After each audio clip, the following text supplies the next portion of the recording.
Eu tenho certeza que você já assistiu pelo menos um filme de faroeste.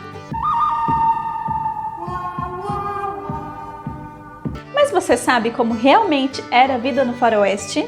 Olá, eu sou a Mariane e nesse vídeo você vai conhecer um pouco mais da vida no faroeste.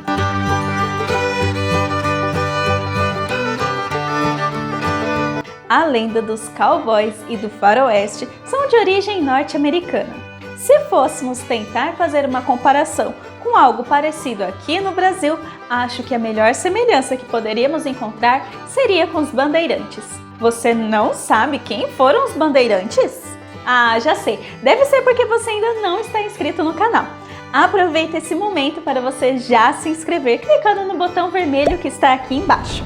Eu tenho certeza que você não vai se arrepender, porque aqui só tem conteúdo de qualidade sobre história, como dicas de vestibular, o que cai em provas e muitas curiosidades do tempo. No final, eu vou deixar um vídeo listado que eu falei um pouco sobre os bandeirantes. Mas, resumindo, bandeirantes eram um grupo de homens que desbravavam o interior do Brasil. Como é de se imaginar, os portugueses chegaram no litoral brasileiro, onde fundaram as primeiras cidades. Mas, enquanto esses centros urbanos cresciam à beira-mar, o nosso país ainda estava repleto de mata intocada. Quem só conhecia o interior do país eram os índios. Então, os bandeirantes tinham a missão de desmatar a floresta, formar estradas, não as asfaltadas como conhecemos hoje. Eles criavam caminhos dentro da mata. Além disso, eles também foram responsáveis por fundar muitas cidades. Nos Estados Unidos, também encontrava uma parte do país ainda desconhecida pela civilização. A expressão faroeste é a junção das palavras em inglês far, que quer dizer distante, e west, que traduzimos como oeste. Então, faroeste podemos entender como o oeste distante. Como eu disse no começo, quando falamos faroeste, a primeira coisa que vem à sua mente são os filmes, certo? E é justamente essa a intenção de quando se cria essas lendas de cowboys do Velho Oeste. A história muitas vezes é resgatada ou contada de uma forma que favoreça algum ponto, para se tirar proveito culturalmente disso.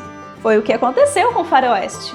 Esses filmes ficaram populares entre os anos 50 a 70, justamente o período da Guerra Fria, onde, de uma forma bem resumida, foi a luta sem ataques físicos dos capitalistas com a grande potência dos Estados Unidos contra o comunismo, sendo defendido pela grande União Soviética.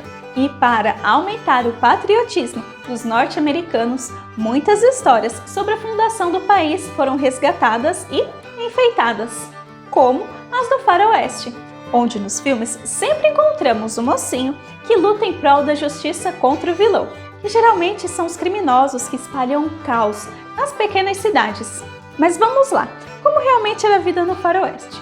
Nos filmes, as cidades apresentadas eram pequenas, com pouca população e pouca infraestrutura. Geralmente um armazém, um salão e não muito mais que isso.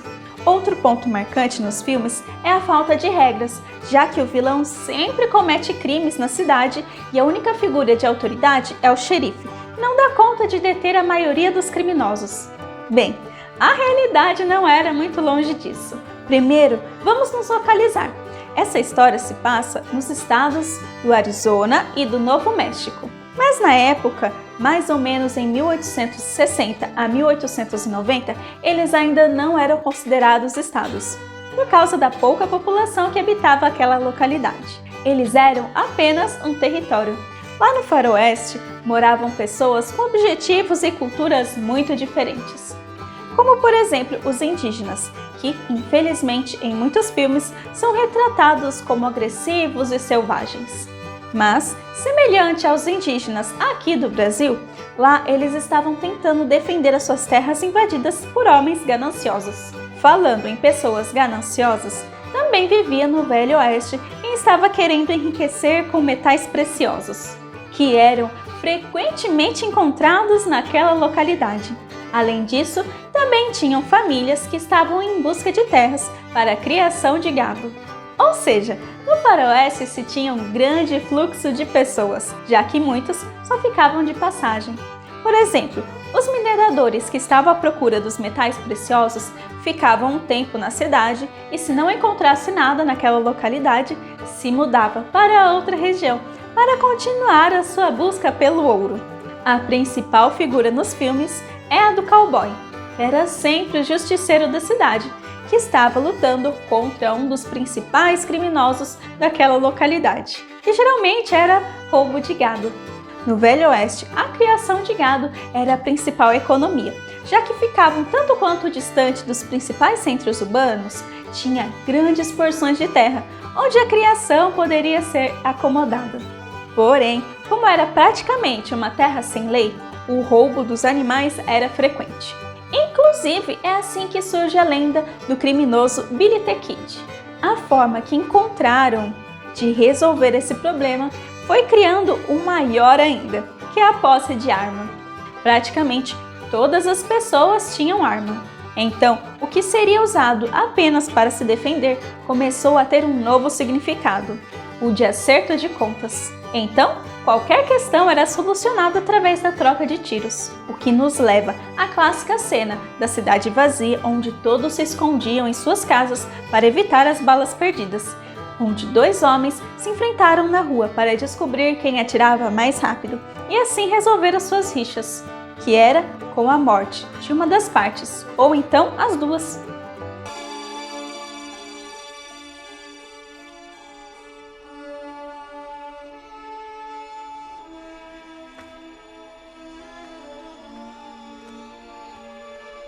Muitas vezes, o melhor pistoleiro era eleito pelos cidadãos o xerife da cidade, que era a figura de maior autoridade.